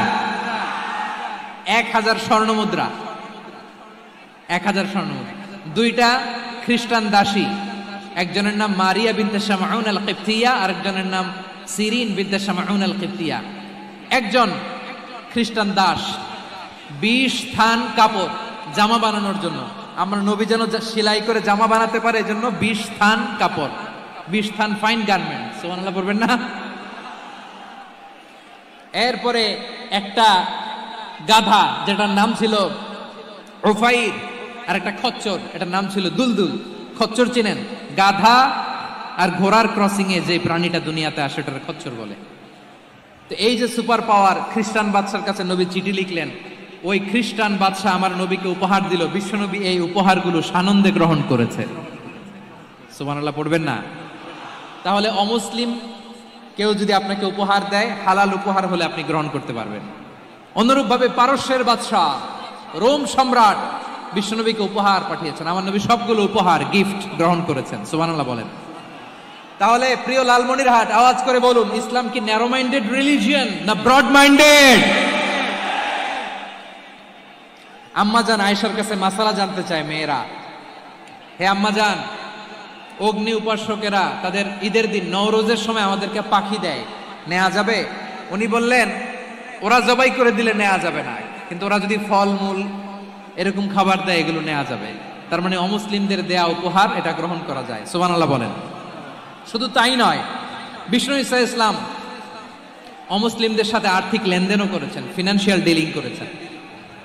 অমুসলিমদের সাথে প্রয়োজনে আপনি ফিনান্সিয়াল ডিলিং করতে পারবেন। আমরা প্রায় দেখি বাজারের মিষ্টির দোকানগুলো আমার হিন্দু ভাইদের। লালমনিরহাটে মিষ্টির দোকান, দইয়ের দোকান কারা চালায়? হিন্দুরা চালায় না। তারপরে যে বারবার শপ, চুল কাটে যে নাপিত, অধিকাংশ নাপিতের দোকানে কারা? আমার হিন্দু ভাইরা। আপনি চুল কাটতে পারবেন কিনা? পারবেন কিনা বলেন? পারবেন। তার দোকান থেকে দই মিষ্টি কিনতে পারবেন কিনা? হ্যাঁ, আমার মুসলিম ভাইয়ের দোকান থাকলে ওইটার আমি বেশি প্রায়োরিটি দিব, ঠিক কিনা? কিন্তু যদি তাদের সার্ভিস নিতে চান, প্রোডাক্ট নিতে চান, পারবেন। তার দলিল সহিহ বুখারী, আম্মা জান আয়েশা রাদিয়াল্লাহু তাআলা আনহা বলেন, ইশতারা রাসূলুল্লাহ সাল্লাল্লাহু আলাইহি ওয়াসাল্লাম মিন ইয়াহুদিয়িন তুআমান ওয়া রাহানাহু দিরআহু মিন হাদিদ রাসূল সাল্লাল্লাহু আলাইহি ওয়াসাল্লাম এক ইহুদির কাছ থেকে, কার কাছ থেকে? সবাই বলে নাই, কার কাছ থেকে? আমার নবী, পেয়ারা নবী এক ইহুদির কাছ থেকে জব কিনেছিল, জব, বার্লি, যেটা দিয়ে রুটি বানায়। ওই জবের দাম দেওয়ার টাকা পয়সা নবীর কাছে ছিল না, ফলে নবী ওনার একটা পোশাককে মর্গেজ রেখেছিলেন, মর্গেজ, বন্ধক, যে এখন এটার দাম দিতে পারবো না, কয়েক কেজি বার্লি নিয়ে যাই আর বন্ধক হিসেবে আমার জামাটা রেখে গেলাম, যেদিন দাম দিব ওই দিন জামাটা ছুটায় নিয়ে যাব। সুবহানাল্লাহ পড়বেন না? বাকিতে নিছিলেন, বাকিতে। দিরআহু মিন হাদিদ, লোহার তৈরি বর্ম, মানে যুদ্ধের পোশাক, লোহা দিয়ে বানানো। বিশ্বনবী বললেন, কয়েক কেজি জব দাও, টাকাটা পরে দিব, এখন টাকা নাই, বন্ধক হিসেবে, মর্গেজ হিসেবে আমার জামা রেখে গেলাম, যখন টাকা দিব জামা ছুটায় নিব। আওয়াজ করে বলতে হবে সুবহানাল্লাহ। এ থেকে বোঝা গেল অমুসলিমদের সাথে ফিনান্সিয়াল ডিলিং করা যায়, অর্থনৈতিক লেনদেন করা যায়, কেনাবেচা করা যায়, প্রোডাক্ট কেনা যায়। এমনকি আমাদের মসজিদে নববীতে বারান্দায় আপনারা একটা অটোমেটিক ফ্লাইং আমব্রেলা দেখছেন? সূর্য যখন বাড়ে মসজিদে নববীর বারান্দায় ইয়ার্ডের মধ্যে অটোমেটিক্যালি কিছু আমব্রেলা আছে, শাঁ করে খুলে যায়, আর সূর্যের তাপ লাগে না। আবার সন্ধ্যাবেলায় এই আমব্রেলাগুলো ওরা ক্লোজ করে ফেলে, দেখেন নাই না? দেখছেন? এই মসজিদে নববীকে সর্বোচ্চ উন্নত মানের কনস্ট্রাকশন ইনফ্রাস্ট্রাকচার ডেভেলপ করার জন্য কর্তৃপক্ষ কিছু অমুসলিম ইঞ্জিনিয়ারের, ডিজাইনারের সহায়তা নিয়েছিল। সুবহানাল্লাহ বলেন। কোন দলিলের ভিত্তিতে? এই দলিলের ভিত্তিতে যে বিষ্ণু ঈসা ইসলাম অমুসলিমদের সাথেও লেনদেন করেছেন। আওয়াজ করে বলতে হবে আল্লাহু আকবার। শুধু তাই নয়, ইন কেস অফ ইমার্জেন্সি, প্রয়োজনে ইসলামের খাতিরে, ইসলামকে সামনের দিকে এগিয়ে নিয়ে যাওয়ার জন্য অমুসলিমদের সাপোর্ট নেওয়া জায়েজ আছে। সুবহানাল্লাহ বলেন। অমুসলিমদের সাপোর্ট নেয়া, তাদের থেকে অর্থ নেয়া, পলিটিক্যাল সাপোর্ট, পলিটিক্যাল অ্যাসাইলাম নেওয়া জায়েজ আছে। আমাদের অনেক বিশ্ববরেণ্য দায়ীরা আমেরিকায় অস্থায়ীভাবে অ্যাসাইলাম নিয়ে থাকে, নিজের দেশে গেলে ফাঁসিতে ঝুলাই দিবে। যুগ যুগ ধরে দায়ীদের উপরে এরকম অত্যাচার আর নির্যাতন আছে না নাই? মিশরের অনেক দায়ীরা পাশ্চাত্যে যেয়ে থাকে, এই যে তারা পলিটিক্যাল অ্যাসাইলাম নিয়ে থাকে, রাজনৈতিক আশ্রয়, এটা জায়েজ আছে না? এটা যে জায়েজ আছে তার প্রমাণ স্বয়ং বিশ্বনবী সাল্লাল্লাহু আলাইহি ওয়াসাল্লাম পলিটিক্যাল সাপোর্ট নিয়েছিলেন অমুসলিমদের কাছ থেকে। সুবহানাল্লাহ বলেন। খুব মজাদার একটা ঘটনা শুনবেন, আপনাদের আগ্রহ দেখে তো মনে হয় না শোনার ইচ্ছা আছে।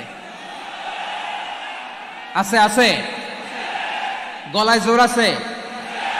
লিল্লাহি তাকবীর, লিল্লাহি তাকবীর, নারায়ে তাকবীর। মাশাআল্লাহ।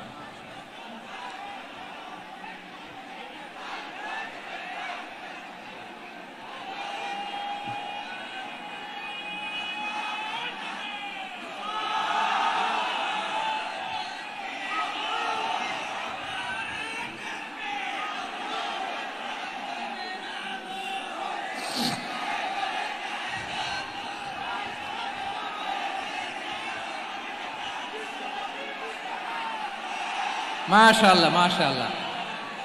থামুন থামুন আমার ভাইরা। বিশ্বনবীর বয়স তখন প্রায় 51 বছর। কত বছর? বিশ্বনবীর সবচেয়ে কাছের মানুষ খাদিজা রাদিয়াল্লাহু তাআলা আনহা ইন্তেকাল করেছেন। বিশ্বনবী বড্ড কষ্ট পেলেন, হৃদয়টা ভেঙে খান খান। যিনি ঘরের ভেতরে বিশ্বনবীকে সান্ত্বনা দিতেন, ভালোবাসা দিতেন, বাইরে গেলে কুরাইশরা বকাঝকা করে, অত্যাচার করে, কিন্তু আম্মাজান খাদিজা রাদিয়াল্লাহু তাআলা আনহা ঘরটারে এমন শান্তির নীড় বানায় রেখেছেন, এই ঘরের ভিতরে ঢুকলে বিশ্বনবীর কলিজাটা ঠান্ডা হয়ে যেত। এজন্য রব্বুল আলামিন বলেন, খাদিজা, ও আমার বান্দি খাদিজা, জান্নাতে এমন স্পেশাল একটা ঘর আমি তোমার জন্য রেডি করে রেখেছি। ওই ঘরের মধ্যে কোনো আওয়াজ নাই, ওই ঘরের মধ্যে কোনো নয়েজ নাই, ওই ঘরে কোনো বিশৃঙ্খলা নাই। কারণ মক্কার জমিনে আমার নবী কুরাইশদের বিশৃঙ্খলা, নয়েজ আর ঝামেলাগুলোকে উপেক্ষা করে যখন তোমার ঘরের ভিতরে ঢুকতো, ঘরটারে তুমি শান্তির নীড়, ঠান্ডা, নীরব, নিস্তব্ধ, নিঝুম আর শান্তির নীড় বানিয়ে রেখেছো।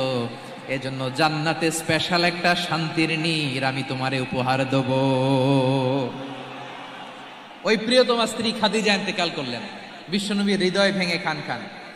আবার ওনার চাচা আবু তালেব ইন্তেকাল করলেন, যিনি পলিটিক্যাল শেল্টার দিতেন নবীকে। কে দিতেন? আবু তালেবের ভয়ে, বিশ্বনবীর এই চাচার ভয়ে কোনো মুশরিক নবীর গায়ে হাত দেওয়ার সাহস পায় নাই। এখন স্ত্রীও নাই, চাচাও নাই, নবীকে আশ্রয় দেওয়ার কেউ নাই, নবীর চারদিকে অন্ধকার। নবী এখন কই যাবেন? আমার পেয়ারা নবী নতুন স্টেশন খুঁজতেছেন, নতুন দাওয়াতি প্ল্যাটফর্ম খুঁজতেছেন। তিনি যায়েদ বিন হারেসা রাদিয়াল্লাহু তাআলা আনহুকে নিয়ে মক্কার পাশের একটা নেইবরিং সিটি তায়েফে চলে গেলেন। কোথায় চলে গেলেন? লালমনিরহাটের ভাইয়ের আওয়াজ করে বলেন, কোথায় গেলেন? তায়েফে চলে গেলেন দিনের দাওয়াত দেওয়ার জন্য। কি দেওয়ার জন্য? নাকি জমি কিনতে গেছিলেন? জমি কিনতে, দুনিয়ার যশ খ্যাতির জন্য, নিজের কোনো লাভের জন্য? তায়েফবাসীদেরকে জাহান্নামের আগুন থেকে বাঁচানোর জন্য। আওয়াজ করে বলতে হবে ঠিক কিনা? বিশ্বনবী বিশাল মরুপথ, পাহাড়ি পথ পাড়ি দিয়ে তায়েফের মরুজমিনে গেলেন কোরআনের দাওয়াত নিয়ে, ইমানের দাওয়াত নিয়ে।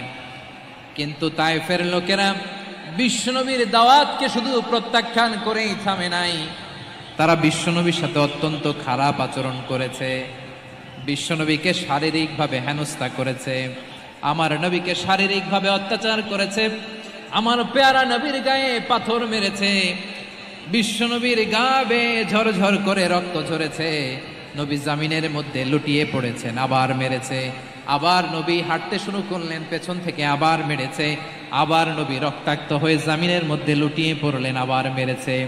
বিশ্বনবীর মতো এত সুশ্রী মানব, বিশ্বনবীর মতো এত শুভ্র মানব, বিশ্বনবীর মতো এমন চমৎকার দেহাবয়ব দিয়ে রব্বুল আলামিন কাউকে বানান নাই। এরকম চমৎকার মানুষটাকে তারা তায়েফের ওই জমিনে রক্তাক্ত করেছে। বিশ্বনবী দুনিয়ার কোনো স্বার্থের জন্য সেখানে যান নাই, নিজের কোনো লাভের জন্য, প্রাপ্তির জন্য যান নাই, তায়েফবাসীদের জাহান্নামের আগুন থেকে বাঁচাতে গিয়েছেন। ঠিক কিনা বলেন? খেয়ে না খেয়ে দিন প্রচারের কাজে নিজেকে দিয়েছ বিলিয়ে, তায়েফের কাফিরেরা চিনল না সে আলো, দুষ্ট ছেলেদের পিছু দিল লেলিয়ে, পাথরের আঘাতে ক্ষত বিক্ষত হয়ে সারা শরীর থেকে রক্ত ঝরে। হে রাসূল তোমাকে ভুলি আমি কেমন করে, হে রাসূল তোমাকে ভুলি আমি কেমন করে। পারেন না আপনারা? ধরুন আমার সাথে। হাজার ব্যথা বেদনার পরে ফিরে আসনি তুমি আপন ঘরে, দিনের আলো তুমি ছড়িয়ে দিতে, চলে গেলে মদিনায় মক্কা ছেড়ে। হে রাসূল তোমাকে ভুলি আমি কেমন করে, হে রাসূল তোমাকে ভুলি আমি কেমন করে। ঠিক কিনা বলে? প্রিয় ভাইরা, তায়েফের ছেলেরা নবীকে রক্তাক্ত করল। আমার নবী কই যাবে? কই যাবে? মক্কায় জায়গা নাই, তায়েফে জায়গা নাই। তায়েফ থেকে ভারাক্রান্ত মন নিয়ে আমার নবী মক্কায় ফিরে আসলেন। বিশ্ব নবী মক্কায় ঢুকতে পারেন না। মক্কার মরুভূমির দিকে তাকিয়ে, উপত্যকার দিকে তাকিয়ে বিশ্বনবী ধা ধা করে কাঁদেন, ঝরঝর করে নবীর চেহারা মোবারক থেকে চোখের পানিগুলো বেয়ে বেয়ে পড়ে। আমার জন্মস্থান, আমার শৈশব, কৈশোর, যৌবন কেটেছে এই মক্কায়, আমার এলাকায় আমি ঢুকতে পারি না। বিশ্বনবী মক্কার অনতি দূরে দাঁড়িয়ে জায়েদকে পাঠালেন, জায়েদ যাও দেখো কেউ আমাকে সাপোর্ট করার মতো আছে কিনা, যাও অমুকের কাছে যাও।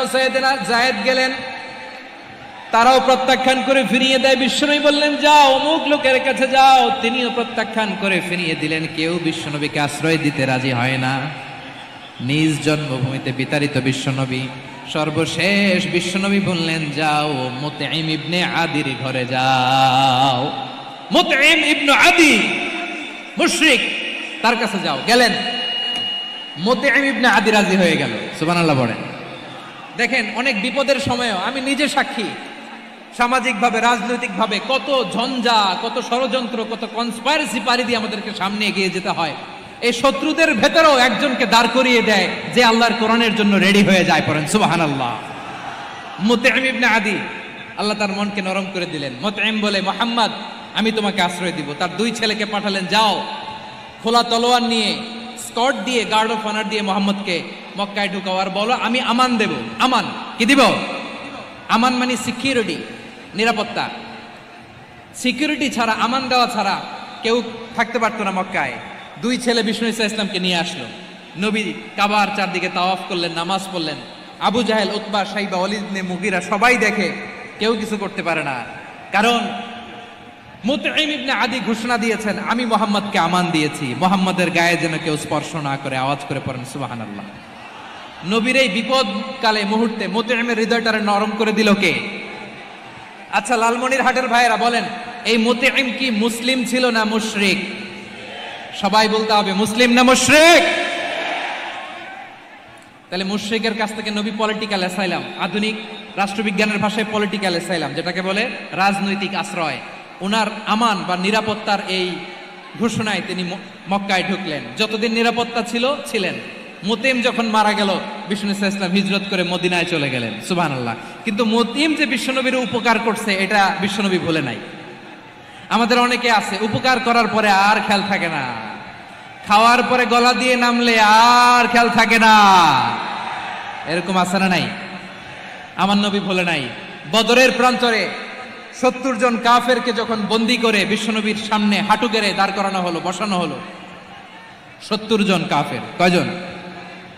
বিশ্বনবী তাদের দিকে তাকিয়ে বললেন, সহিহ বুখারীর বর্ণনা, লাউ কানাল মুতঈম ইবনে আদি হাইয়ান সুম্মা কাল্লামানি হাউলাই নাতনা লা তারাকতুহুম লাহু। বদরের প্রান্তরে 70 জন বন্দী কাফিরের দিকে তাকিয়ে আমার নবী বললেন, আজকে মুতঈম ইবনে আদি যদি বেঁচে থাকতো আর তোমাদের 70 জনের ব্যাপারে যদি মুতঈম এক বাক্যে একটা সুপারিশ করত, তার সম্মানে আজকে তোদের সবাইকে আমি মাফ করে দিতাম। সুবহানাল্লাহ নাই? ওই যে চিল্লাচিল্লি যে কথা বোঝে নাই, কোন জিনিস মিস করছে ওরা নিজেরাও বোঝে নাই। বিশ্বনবী মুতঈমের এই সাহায্যের কথা বলে নাই। 70 জন মুশরিক হাঁটু গেড়ে বসা, নবী চাইলে এখনই এক্সিকিউশন অর্ডার দিতে পারে। তিনি বললেন, আজকে যদি মুতঈম বেঁচে থাকতো আর মুতঈম যদি তোদের জন্য সুপারিশ করতো, এই আবর্জনাগুলোর ব্যাপারে সুপারিশ করতো, আমি মুহূর্তেই তোদেরকে এমনি মাফ করে দিতাম। এবার বলেন, ইসলাম কি ন্যারো মাইন্ডেড না ব্রড মাইন্ডেড?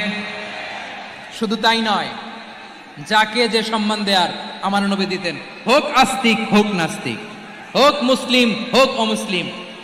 বিষ্ণু ইসা ইসলাম যখন রোমান সম্রাটের কাছে চিঠি লিখেছেন, আমার প্রিয় লালমনিরহাটের ভাইরা, অল্প কয়েক মিনিট কয়েকটা জরুরি কথা বলবো। এদিকে তাকান, এদিকে তাকান। রোমান সম্রাটের কাছে বিশ্বনবী যখন চিঠি লিখলেন মিন মুহাম্মদ রাসূলিল্লাহ ইলা হিরাকলা আযীমির রোম। মুহাম্মদের পক্ষ থেকে হিরাক্লিয়াসের কাছে, যিনি হচ্ছেন আযীমির রোম। এটা নবী নিজ থেকে বানায় লিখছেন, অতিরিক্ত সম্মান দিয়ে। কোন রাষ্ট্রপ্রধান যখন আসে তাদেরকে আমরা কি বলি জানেন? তার নামের শেষে HE এটা লিখতে হয়, H.E. মানে হিজ এক্সেলেন্সি। কি লেখে? হিজ এক্সেলেন্সি, অথবা ইউর হাইনেস, ইউর ম্যাজেস্টি। দেখেন, বিশ্বনবী সাল্লাল্লাহু আলাইহি ওয়াসাল্লাম সব নবীদেরও নবী। তিনি একজন মুশরিক খ্রিস্টান সম্রাট, রোমান সম্রাটের কাছে চিঠি লিখতে যায়, লিখতেছে ইলা হিরাকলা আযীমির রোম।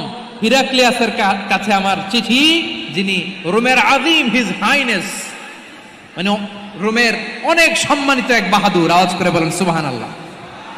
তার মানে যাকে যে সম্মান দেয়ার, এটা বিশ্বনবী দিতেন। এমনকি যে ইহুদিরা ভালো ছিল, এই ইহুদিদেরও প্রশংসা করেছেন বিশ্বনবী মুহাম্মদুর রাসূলুল্লাহ সাল্লাল্লাহু আলাইহি ওয়াসাল্লাম। এক ইহুদির প্রশংসা করেছেন বিশ্বনবী। ইহুদির কার? আমি তো আমার ভাইয়ের প্রশংসা করি না, আমি তো এক আলেম আরেক আলেমরে স্পেস দেই না, আমি তো এক দায়ী আরেক দায়ীর সাথে বসতে চাই না। আমার নবী ইহুদির প্রশংসা করে। কার প্রশংসা? ওই ইহুদির নাম ছিল মুখাইরিক। সিরাত গ্রন্থ ঘাটলে পাবেন। তিনি বলেছেন, মুখাইরিক খাইরু ইয়াহুদ, Mukhayriq is the best of the Jews. জুইশদের মধ্যে সে সবচেয়ে ভালো। কেন প্রশংসা করলেন তার? এর কারণ মদিনা চার্টারে কথা ছিল সব ধর্মের মুসলিম, মুশরিক, ইহুদিরা মিলে মদিনাকে রক্ষা করবে। কিন্তু তৃতীয় হিজরিতে যখন উহুদের যুদ্ধ শুরু হলো, সবার কথা ছিল যেই আক্রমণ করে আমরা মদিনাকে বাঁচাবো। কোন শহরকে বাঁচাবো? মদিনাকে। কিন্তু কুরাইশরা যখন অ্যাটাক করলো, ইহুদিরা আর আসে না, ইহুদিরা আর বেরোয় না। বিষ্ণু বললেন, ওহে ইহুদিরা, তোমরা না চুক্তি করলে আমার সাথে যে মদিনা বাঁচাতে সবাই ঝাঁপিয়ে পড়বো, আসো। একটা ইহুদিও বেরোয় না, কেউ আসে না সেদিন, একজন ছাড়া, তার নাম মুখাইরেক। তার নাম কি?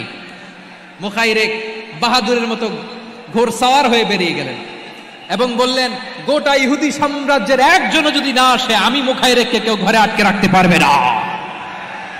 বেরিয়ে আসলেন, এসে বললেন, আমি মুহাম্মদের পক্ষে যুদ্ধ করব। আমি মারা গেলে আমার সম্পদ আমার উত্তরাধিকারীরা পাবে না, আমার সম্পদ তোমরা মুহাম্মদকে দিয়ে দিবা। সুবহানাল্লাহ বলেন। উহুদের ময়দানে 70 জন মুসলমান শহীদ হলো। এই ইহুদি, সেও মুসলমানের পক্ষে যুদ্ধ করে নিহত হলো। সুবহানাল্লাহ বলেন। মুসলিমদের লাশ যখন নিয়ে আসা হলো, এই মুখাইরিকের লাশও নিয়ে আসা হলো। মুসলিমদের লাশের পাশে মুখাইরিকের লাশ দেখে বিশ্বনবী মুখাইরিকের প্রতি অনেক খুশি হলেন। আর বিশ্বনবী খুশি হয়ে বললেন, মুখাইরিক খায়রু ইয়াহুদ, মুখাইরিক যদিও তুমি ইহুদি, তারপরে তুমি সব ইহুদিদের মধ্যে সেরা ইহুদি। পড়েন সুবহানাল্লাহ। আমার নবী ইহুদিকেও সম্মান দিতে কার্পণ্য করে নাই। আওয়াজ করে বলেন আল্লাহু আকবার।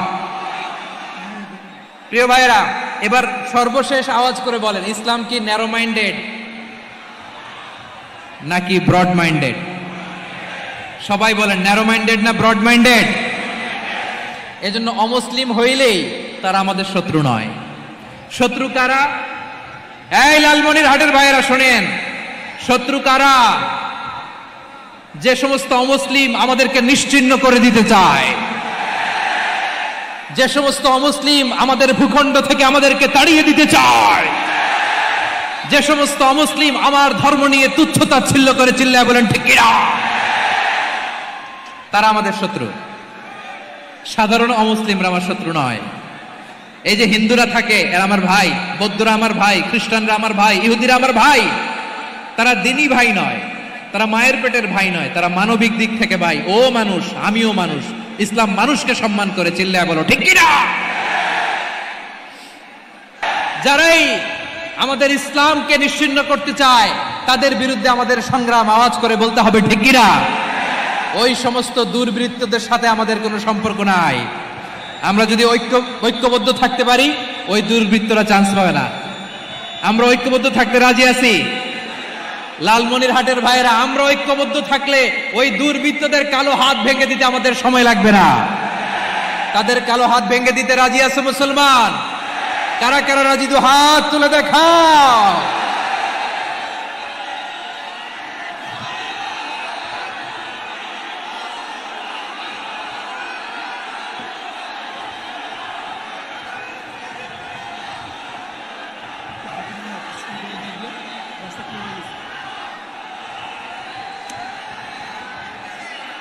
আমার প্রাণ প্রিয় লালমনিরহাটের ভাইরা, শত্রু কাফের আর অশত্রু কাফেরের মধ্যে পার্থক্য আছে না নাই? আবু তালেবও মুশরিক, আবু জাহেলও মুশরিক, কিন্তু দুই মুশরিকে পার্থক্য আছে না নাই? আবু তালেব নবীর চাচা, মুশরিক, মারা গিয়েছে মুশরিক অবস্থায়, কিন্তু আজীবন আমার নবীকে আগলে রেখেছে, আমার নবীকে সাপোর্ট করেছে, ভালোবেসেছে। আবু জাহেলও মুশরিক, মারা গিয়েছে মুশরিক হিসেবে, আজীবন আমার নবীর বিরুদ্ধাচরণ করেছে। আবু জাহেলের শক্তি, সামর্থ্য, স্ট্র্যাটেজি, প্ল্যান সব আমার নবীর বিরুদ্ধে ছিল। আবু জাহেলের কারণে একটা দিন শান্তিতে আমার নবী মক্কায় ঘুমাতে পারে নাই। চিল্লায় বলেন ঠিক কিনা। এজন্য রব্বুল আলামিন বলেন, লা ইয়ানহাকুমুল্লাহু আনিল্লাযীনা লাম ইউকাতিলুকুম ফিদ-দীন ওয়া লাম ইখরিজুকুম মিন দিয়ারিকুম আন তাবাররুহুম ওয়া তুকসিতু ইলাইহিম ইন্নাল্লাহা ইউহিব্বুল মুকসিতিন।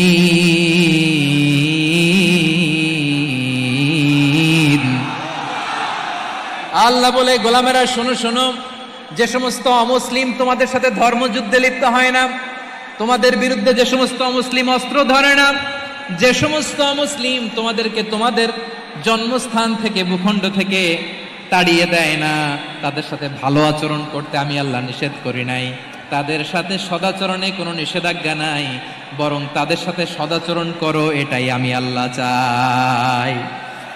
তাহলে আমার যে অমুসলিমরা আমাদের সাথে শত্রুতা করে না, তুচ্ছতাচ্ছিল্য করে না, আমাদের ভূমি থেকে আমাদেরকে উচ্ছেদ করতে চায় না, আমাদের বিরুদ্ধে অস্ত্র ধরে না, ওই অমুসলিম ভাইদের সাথে আমাদের কোনো দ্বন্দ্ব আছে? কোনো বিরোধ আছে? বরং আছে ভালোবাসা। বরং আছে কি? এই ভালোবাসা দিয়ে আমরা বিশ্ব জয় করব। রাজি আছে মুসলমান? আমাদের পুঁজি ভালোবাসা। আমাদের পুঁজি কি? এবার আওয়াজ করে বলেন আমার এই পুরো আলোচনা থেকে, the religious coexistence, peaceful coexistence, শান্তিপূর্ণ সহাবস্থান, কমিউনাল হারমোনি, এই সাম্প্রদায়িক সম্প্রীতি, এই আলোচনা থেকে কি বুঝলেন? ইসলাম কি ন্যারো মাইন্ডেড না ব্রড মাইন্ডেড? এই ব্রড মাইন্ডেড হৃদয় নিয়ে, ভালোবাসা দিয়ে আমরা বিশ্ব জয় করতে চাই। রাজি আছেন? আল্লাহ কবুল করুক। আমরা সবাই পড়ি আমিন।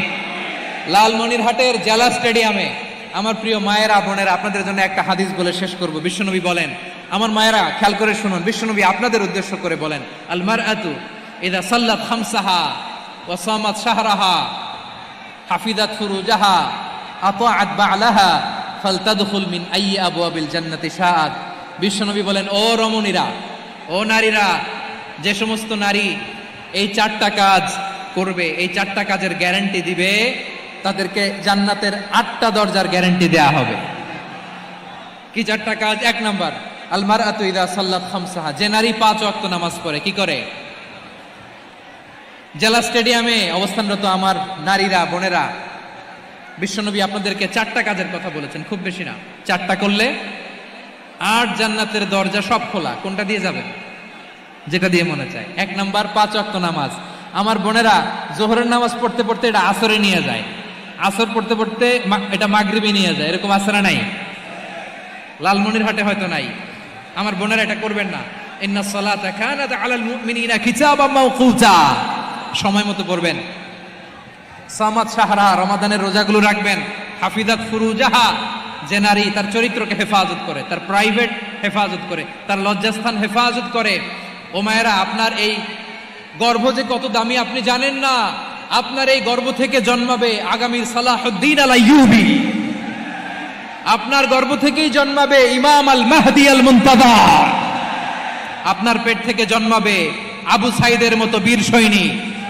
আপনার পেট থেকে জন্মাবে মুগ্ধের মতো বীর মুজাহিদ।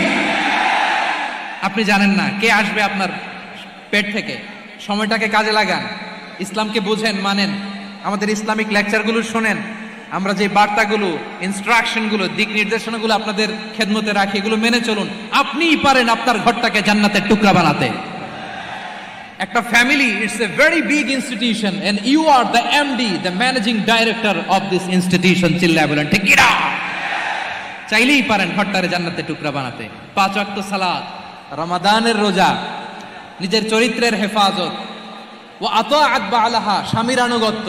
এটাতে অনেকে ভুল করে থাকে। হায় রে আমার বোনেরা, স্বামীর আনুগত্যকে এটা নিজের অপমান মনে করবেন না। আপনার স্বামী আপনার সবচেয়ে বড় গার্ডিয়ান, তিনি আপনার সবচেয়ে ভালো চায়। নারী কখনো গার্ডিয়ানশিপের বাইরে থাকতে পারে না। হয় আপনি বাবার গার্ডিয়ানশিপের ভেতরে, বাপ না থাকলে ভাই আপনার গার্ডিয়ান, ভাই না থাকলে চাচা গার্ডিয়ান, বিয়ের পরে আপনার স্বামী আপনার গার্ডিয়ান।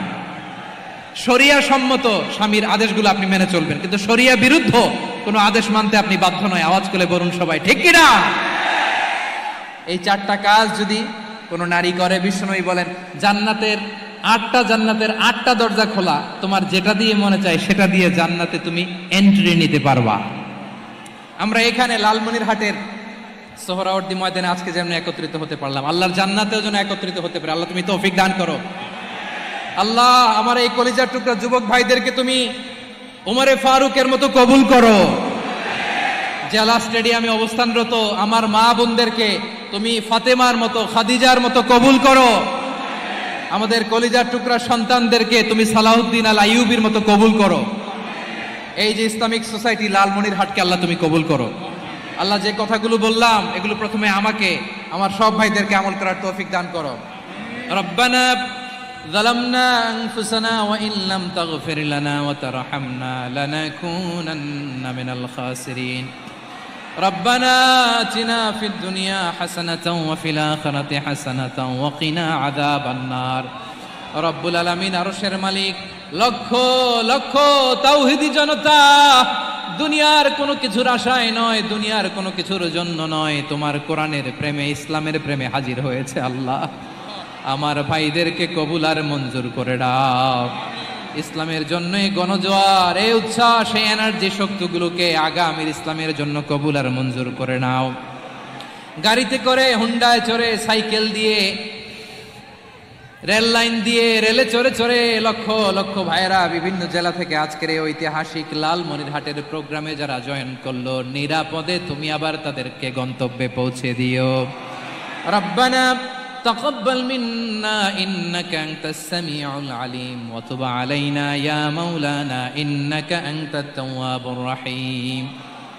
সুবহানা রাব্বিকা রাব্বিল ইজ্জাতি আম্মা ইয়াসিফুন ওয়া সালামুন আলাল মুরসালিন والحمد لله رب العالمين واجعل آخر كلامنا عند الموت لا إله إلا الله محمد رسول الله صلى الله عليه وسلم.